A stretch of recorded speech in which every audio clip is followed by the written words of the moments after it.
L'activité économique dont nous avons vu dans le premier chapitre qu'elle était mesurée par la croissance du PIB et impulsée essentiellement par le progrès technique n'est pas régulière. Elle est soumise à des fluctuations économiques, c'est-à-dire à des formes de discontinuité dans l'évolution. La fluctuation économique, on peut la définir comme la variation de l'activité économique que l'on peut mettre en évidence par les variations simultanées de plusieurs grandeurs économiques, telles le PIB, l'emploi, les prix. Lorsque ces fluctuations ont une certaine régularité, on parle de cycles, et les cycles ont toujours le même type de forme. La forme générale du cycle, c'est 4 phases. Une phase de croissance de la variable étudiée qu'on appelle l'expansion, une phase de retournement qu'on appelle la crise, une phase de baisse de la variable étudiée qu'on appelle la dépression, et enfin une phase de reprise. Première remarque, on parle parfois de crise pour évoquer la phase de dépression. Alors soit on parle de la crise des années 70, soit de la crise de 73, et là il n'y a pas de règle absolue. Par ailleurs, on voit qu'en 75, le PIB diminue, ça veut dire que c'est une année de récession, et là encore, ça peut être très bien assimilé à la crise. Deuxième remarque, les cycles s'enroulent autour d'une tendance à long terme, le trend.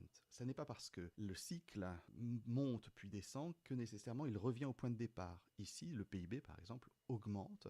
En réalité, vous savez qu'il n'y a pas de très longue phase de récession, c'est-à-dire des moments où le PIB diminue, et donc une représentation plus fidèle de la réalité serait de ce type-là, c'est-à-dire un PIB qui augmente de manière accélérée, puis ralentit. Les cycles les plus connus, justement, sont les cycles de Kondratiev, dont l'interprétation a été réalisée par Schumpeter.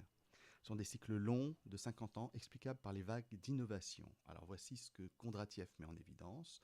Schumpeter traduit, fait correspondre ces grandes dates en réalité à des vagues de progrès techniques. Alors on ne peut pas être certain de l'existence des cycles, on observe bien par contre des fluctuations, il y a bien des crises à expliquer, même si pour les cycles c'est moins évident.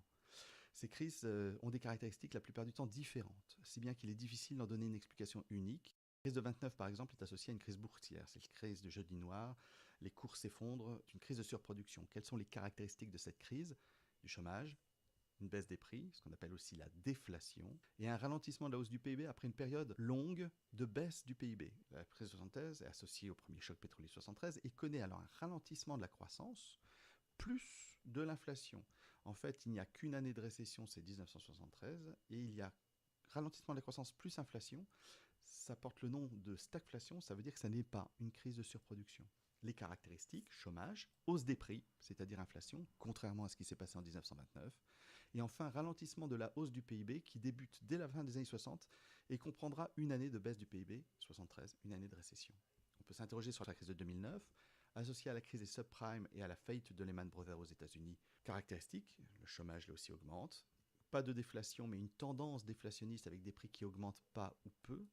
Et enfin, un ralentissement de la hausse du PIB après une période de baisse, c'est-à-dire qu'il y a une année de récession et là encore un ralentissement de la hausse du PIB.